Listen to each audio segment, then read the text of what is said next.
Composite functions, domain. Find the domain of f of g or g of f. What are they? Functions are a relation from a set of inputs to a set of outputs, where each input maps to exactly one output. Why? Helps to analyze both real and abstract contexts. Interesting fact. Turtles have a hard shell that protects them like a shield. This upper shell is called a carapace. Let's take a look at our function machine before we find the domain of the composite functions. Normally, the function machine doesn't have any restrictions. We can reach the end without any issues. But with composite functions, there are barriers. What do these barriers represent? These barriers are the domain of the different functions. Now, let's separate this machine horizontally. Let's say, for this example, the top represents positive numbers and the bottom represents negative numbers. Now we have g of f of x. Let's say positive and negative numbers work for f of x, but only positive numbers work for g of x. That means when we put a positive number into the machine, it passes through both, but when we put a negative number, it only passes through f of x. The same goes with f of g of x, but in a different order. So with composite functions, we have to think about how the domain of each function affects the other. But we have to be careful when we find the domain. We can't find it after we simplify, because inverses cancel, but the restrictions still remain. Now, let's take a look at the example we're going to discuss in today's video. Let's read the steps. Step 1. Substitute the inside function. Step 2. Substitute new input in the outer function. Step 3. Find the domain before simplifying. Step 4. Follow order of operations. Let's read the question. Find the domain of f of g of x and g of f of x, where f of x is equal to the square root of 2 minus x, and g of x is equal to x squared minus 1. First, let's find f of g of x. Now, let's substitute g of x into f of g of x. Now we have f of x squared minus 1. So x squared minus 1 is our new input. Let's substitute x squared minus 1 into f of x. So now we have f of g of x is equal to the square root of 2 minus the quantity of x squared minus 1. This is where we find our domain. Remember, we need to find the domain before we simplify. Let's write down this step so we have more room to show the steps. Before we find the domain mathematically, let's graph it to see it visually. What do you think the domain is? Remember, the domain is going from left to right, or all the x values. So the approximate domain is negative 1.8 to 1.8. Now, let's find the domain mathematically. Remember, when we take a square root of a number, that number must be non-negative. So let's set 2 minus the quantity of x squared minus 1 equal to 0.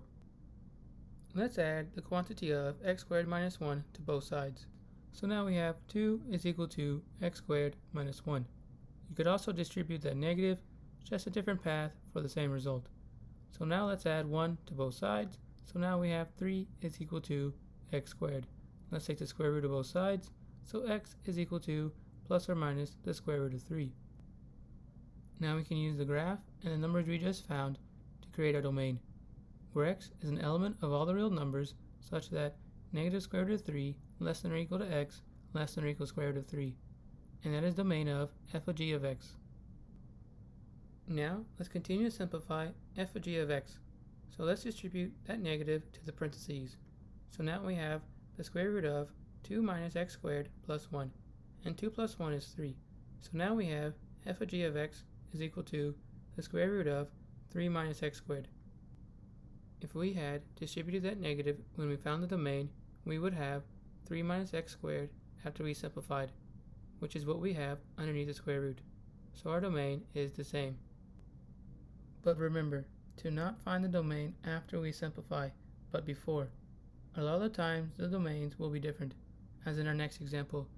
Let's find the domain of g of f of x. Now let's substitute f of x into g of f of x.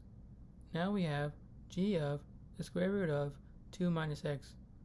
So the square root of 2 minus x is our new input. So let's substitute that into g of f of x. Now we have g of the square root of 2 minus x. So the square root of 2 minus x is our new input. Let's substitute the square root of 2 minus x into g of x. So now we have g of f of x is equal to the square root of 2 minus x minus 1. This is where we find our domain. Remember, we need to find the domain before we simplify.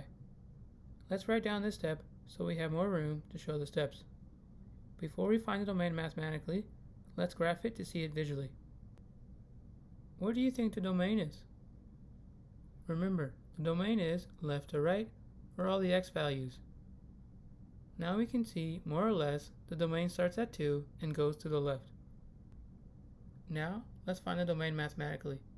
Remember, when we take the square root of a number, it must be non-negative. So let's set 2 minus x is equal to 0. Let's subtract negative 2 on both sides. So now we have negative x is equal to negative 2. Let's divide both sides by negative 1. So now we have x is equal to 2. Now we can use the graph and the number we just found to write down the domain, where x is an element of R such that x is less than or equal to 2. And that is the domain of g of f of x. Now let's continue to simplify g of f of x. Square and square roots are inverses, so they cancel. So now we have 2 minus x minus 1. And 2 minus 1 is 1. So now we have g of f of x is equal to 1 minus x. After we simplified, g of f of x is a linear function. And the domain of a linear function is x is an element of all real numbers. But remember, to not find the domain after we simplify, but before. Here's an example where the two domains are different. What do you think would happen if we were to graph 1 minus x on the graph that we have now? I will leave that for you to find out. Now it is your turn, so go ahead and pause the video here so you can take your time to answer this question, and I'll show you the results in 3, 2, and 1. Here's the domain of f of g of x. Here's the domain of g of f of x. Did you get it correct? Awesome. If not, there's always tomorrow.